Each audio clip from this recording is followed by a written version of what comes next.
रघुबर की कथा, रघुबर की कथा सियवर की सुनो गोरा, कथा रघुबर की।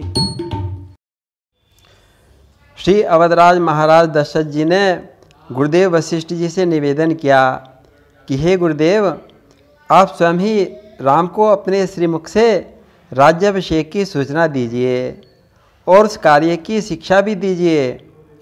तब मुनिवर वशिष्ठ जी राम जी के कनक महल में पधारते हैं।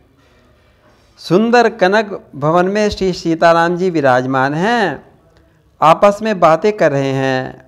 देखो सीते, ये जो मंगल शकुन हो रहे हैं ना, ये हमारे भरत के आने की सूचना दे रहे हैं। तभी प्रतिहारी ने आकर गुरुदेव के आने की सूचना दी। सूचना मिलते ही राम जी द्वार पर जाकर गुरुदेव की चरण वंदना करते हैं, अर्घ देते हुए सादर भीतर लिवा लाते हैं। 16 प्रकार से पूजन करते हैं। श्री सीता जी सहित चरणों में शीश नवाकर हाथ जोड़कर बोले कि हे गुरुदेव, हमारे बड़े भाग्य हैं। सेवक के घर स्वामी का आगमन मंगल का मूल है। गहे चरण सिय सहित बहोरी, गहे चरण सिय सहित बहोरी, बोले राम कमल कर जोरी, बोले राम कमल कर जोरी, सेवक सदन स्वामी आगमनु, सेवक सदन स्वामी आगमनु, मंगल मूल अमंगल दवनु, मंगल मूल अमंगल दवनु। राम जी के स्नेह से सने हुए मधुर वचन सुनकर गुरुदेव प्रसन्न हो गए। बोले, राम तुम तो सूर्य कुल के आभूषण हो, तुम ऐसे वचन क्यों नहीं कहोगे। सुनी स्नेह साने वचन, मुनि रघुबर ही प्रशंस, राम कस न तुम कहाहु अस, हंस बंस अवतंस। तुम ऐसे वचन क्यों नहीं कहोगे। तब गुरुदेव बोले कि राम, चक्रवर्ती महाराज अवधेश ने राज्याभिषेक का सब साज सजा लिया है। मैं तुम्हें युवराज का पद देना चाहते हैं। हम यह कहने आए हैं कि कल राज्याभिषेक है। राम, आज सब समय संयम करो, जिससे भगवान सारा कार्य सकुशल संपन्न करा दें। इस प्रकार गुरुदेव जी राम जी को सीख और आशीर्वाद देते हुए चले गए। गुरुदेव के चले जाने पर राम जी का सदा प्रफुल्लित मुख मयंक कुछ उदासी छा गई, कुछ कुंठा लिए हुए दीख पड़ा। सीता जी के पूछने पर, राघव, ऐसे शुभ समाचार के बाद ये मायूसी क्यों है। हे प्रियतम, हमें बताइए। तब राम जी बोले कि हे सीते, हमारे विमल वंश में अनुचित होने जा रहा है। जानकी जी बोली कि हे राघव, इसमें अनुचित क्या हो रहा है। राम जी समझाते हैं कि हे प्रिय सीते, देखो, हम चारों भाई एक समय जन्मे, साथ साथ भोजन किया, खेले बड़े हुए, कर्ण छेदन हुआ, यज्ञोपवीत संस्कार हुआ, और तो और विवाह भी साथ साथ हुए। इतना तो ठीक है, पर अब एक अनुचित बात हो रही है। भाइयों को छोड़कर केवल बड़े का ही अभिषेक हो रहा है। विमल वंश यह अनुचित एको, बंधु बिहाहे बड़े ही अभिषेकु। राम जी के इस प्रकार कहने पर श्री सीता जी कहने लगी कि हे राघव, हे श्याम सुंदर, अपनी ये मधुर मनोहारी पछताना आपका कितना सुंदर है। निश्चय ही आपके भक्तों के हृदय की विकारों को दूर करने वाला है।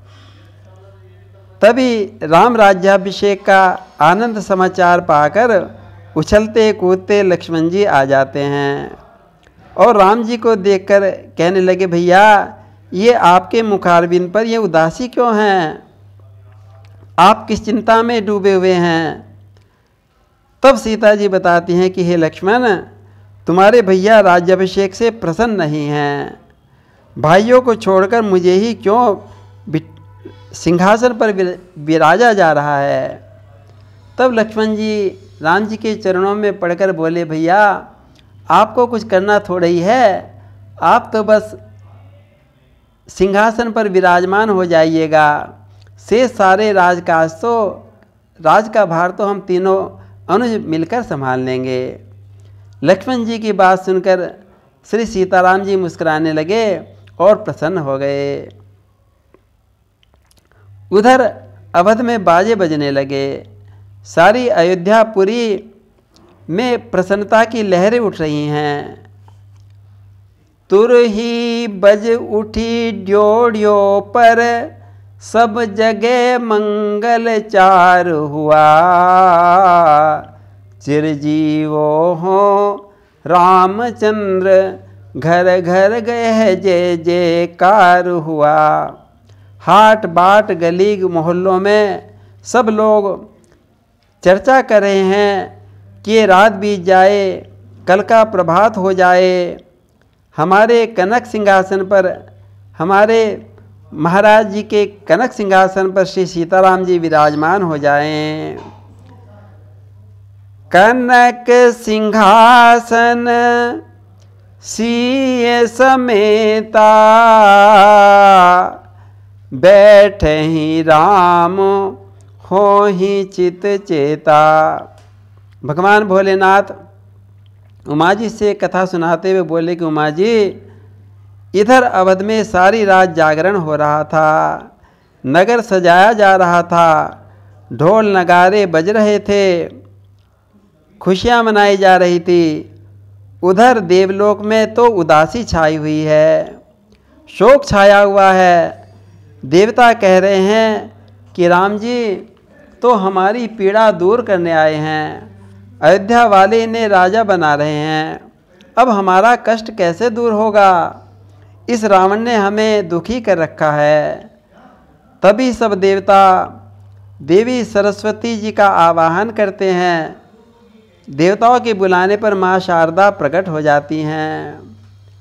शारद बोली विनय सुर करही, बारही बार पाए ले परही। प्रकट हो गई शारदा, हे देवेश्वरों, कहिए आपने हमको क्यों याद किया? तब देवराज इंद्र बोले कि हे देवी, हे मातेश्वरी, हे अम्बा, हम पर कष्ट आ पड़ा है, हमारी सहायता करो। सरस्वती जी बोली कि हे देवेश्वर, आप पर क्या विपत्ति आ पड़ी? तब देवगुरु बृहस्पति जी बोले कि माता, आप अयोध्या जी के मंगल समारोह, उत्सव और बाजों की आवाज़ सुन रही हैं ना, यही तो हमें चुभ रही है। हे देवेश्वरों, हमारे प्राणनाथ राघव का राज्याभिषेक के समारोह उत्सव का आनंद लीजिए, इसमें आपको क्या कष्ट है? सरस्वती जी कहने लगी। तब देवता बोल पड़े, माँ शारदे, कैसे आनंद लें? हम तो दशानन के आज्ञाबंदी हैं, उसके अत्याचार से प्रपीड़ित हैं। देव प्रपीड़ित दुष्ट राक्षस का सकुल सदल संहार तो हमारे महाप्रभु ही कर सकते हैं। हे मातेश्वरी, हमारी विपत्ति का ध्यान करके ऐसा कुछ कीजिए कि राज त्याग कर राम वन को चले जाएं, राक्षस का नाश हो और देव रक्षा हो जाए। देवताओं की बात सुनकर मैया सरस्वती जी पछताने लगी। हाय, ये स्वार्थी देवता मेरे से क्या कराना चाहते हैं। प्राणधन रघुनंदन को रास सुखों से वंचित कर वन में कष्टों में ढकेल दूं। राम को देखकर जीने वाले अनुरागी अवधवासियों पर पीड़ा का पहाड़ टूट जाएगा।